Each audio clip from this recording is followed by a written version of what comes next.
अस्सलाम वालेकुम। तो वेलकम है आप लोगों का AM रात चैनल में। आज हम बात करने जा रहे हैं रशिया यूक्रेन वॉर के हवाले से और इसमें दो एस्पेक्ट्स पर बात करेंगे। पहला, ईरान अपने बैलिस्टिक मिसाइल्स रशिया को देने जा रहा है, तो क्या रशिया के पास अपने मिसाइल्स ख़त्म हो गए हैं जो वो ईरान से लेगा।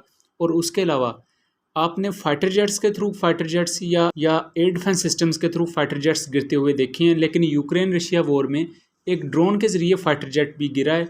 उसकी तफसील पर बात करते हैं, लेकिन वीडियो में आगे बढ़ने से पहले आप चैनल को सब्सक्राइब कर लें एंड हमारी वीडियोस को शेयर कीजिएगा। रिसेंटली कुछ यूएस सोर्सेज के मुताबिक, यूएस के ऑफिशियल्स के मुताबिक, पिछले माह सितंबर में 18 सितंबर को एक शिपमेंट वेपन का बंच प्रोवाइड किया गया था रशिया को ईरान की जानब से।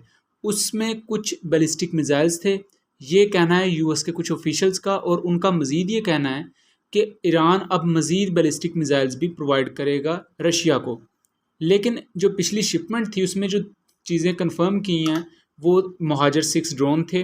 उसके अलावा सैकड़ों की तादाद में कामिकाजी ड्रोन्स यानी शाहद 136 ड्रोन्स थे जो अब तक बहुत ज़बरदस्त परफॉर्म कर रहे हैं और उन्होंने यूक्रेन को नाकाबिले तलाफ़ी नुकसान भी पहुंचाया है।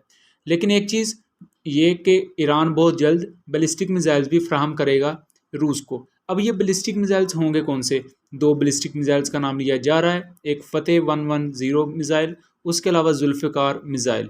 फतेह 110 एक single stage solid fueled surface to surface missile है और इसकी टोटल रेंज 300 किलोमीटर है, जबकि इसकी टोटल स्पीड 4 मैक है।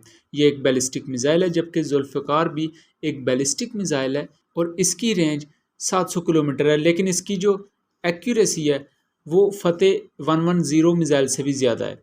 उसके अलावा अगर बात की जाए तो रशिया के पास खुद भी बैलिस्टिक मिसाइल्स, क्रूज़ मिसाइल्स और हर किस्म की टेक्नोलॉजी उनके पास है। लेकिन इससे पहले भी मैंने अपनी एक वीडियो में मेंशन किया था कि रशिया इस वक्त मिसाइल्स की कमी से दो चार है। अब ये मिसाइल्स की कमी क्यों आई है? वो जानबूझ के अपने प्राइम मिसाइल्स को यूज़ नहीं करना चाहते, क्योंकि उन्होंने ये मिसाइल्स या यूएस जैसी कंट्रीज़ और नेटो जैसा जो इत्तेहाद है उससे लड़ने के लिए रखे होंगे अपने प्राइम मिसाइल्स। वो इन्हें यूक्रेन के ख़िलाफ़ शायद ना यूज़ करना चाहते हों, इसलिए एक चीप रिप्लेसमेंट के तौर पर वो बैलिस्टिक मिसाइल्स ईरान से मंगवा कर इस्तेमाल कर सकते हैं।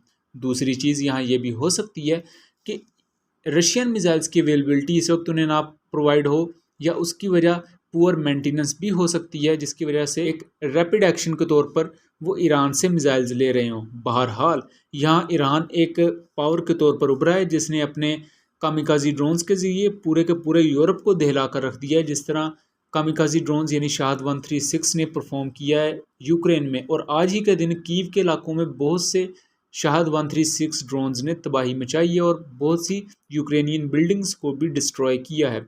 यहाँ अगर बैलिस्टिक मिसाइल्स की बात कर लें तो फतेह 110 मिसाइल इससे पहले मुख्तलिफ एयर बेसिस जो कि मिडल ईस्ट में मौजूद थी और वहाँ यूएस फोर्सेस थी, वहाँ भी मिसाइल फायर किए गए मुख्तलिफ प्रोक्सीज़ की जानब से और कई दफ़ा ईरानियन IRGC की जानब से, और इन्हें पैट्रियोट सिस्टम नहीं रोक पाया था। इसलिए ये बात बार बार कही जाती है कि जो एयर डिफेंस सिस्टम्स होते हैं ये इवन कई दफ़ा सिंपल बैलिस्टिक मिसाइल्स को भी नहीं रोक पाते।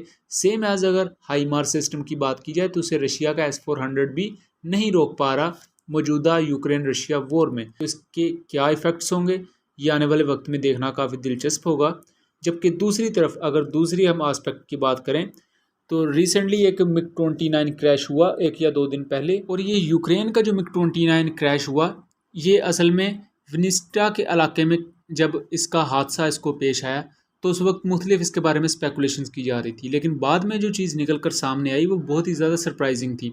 ये MiG-29 की एक फॉर्मेशन यूक्रेन ने उड़ाई और इनका काम था कि जो रशिया की जानब से सुसाइड ड्रोन्स यानी शाहद 136 ड्रोन्स आ रहे हैं उन्हें अपने टारगेट पर गिरने से पहले ही तबाह कर दिया जाए। इसकी अगर आप यहाँ वीडियो देखें तो यूक्रेन का एक MiG-29 एयरक्राफ्ट एक शॉर्ट रेंज मिसाइल भी फायर करता है, लेकिन उसके बाद यही जहाज़ कुछ देर के बाद क्रैश हो जाता है। जब ये क्रैश होता है तो इसके रैकेट से कुछ ऐसी चीज़ें मिलती हैं जिससे ये मालूम होता है कि असल में जब इसने शाहद 136 ड्रोन को बहुत शॉर्ट रेंज पर आकर डिस्ट्रॉय किया तो उसी शाहद 136 ड्रोन का कचरा या उसका जो रैकेज था, जो डेब्रिस थी, वो इसके एयर इनटेक में चलेगी, जिसकी वजह से MiG-29 क्रैश हो गया। ये सिर्फ वाहद कोई MiG-29 इस तरह क्रैश नहीं हुआ, बल्कि यूक्रेन रशिया वॉर में देखा जाए तो यूक्रेनियन सोर्सेज मुख्तलिफ इसके बारे में दावा करते हैं। यूक्रेनियन सोर्सेज के मुताबिक उन्होंने 2 MiG-29 इसी तरह कामिकाजी ड्रोन्स के ज़रिए गिराए हैं। उसके अलावा एक रशिया का Su-27 भी इसी तरह कामिकाजी ड्रोन को ही तबाह करते हुए डिस्ट्रॉय हुआ है।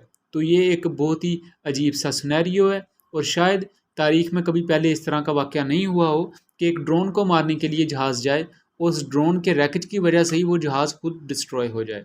और इस चीज़ को पूरी दुनिया में काफ़ी ज़्यादा दिलचस्पी से भी लिया जा रहा है और उसको एक टैग दिया जा रहा है कि शाहद 136 ड्रोन ने एक MiG-29 को शूट डाउन कर दिया। बहरहाल ये एक SOPs होते हैं कि जब आप शॉर्ट रेंज पर किसी भी एयरक्राफ्ट या किसी भी ऑब्जेक्ट को इंगेज करते हैं तो मिसाइल फायर करने के बाद आपने मनूवर करके अपनी ट्रिजेक्टरी चेंज करनी होती है ताकि दुश्मन जहाज़ का जो मलबा है वो आपको हिट ना करे।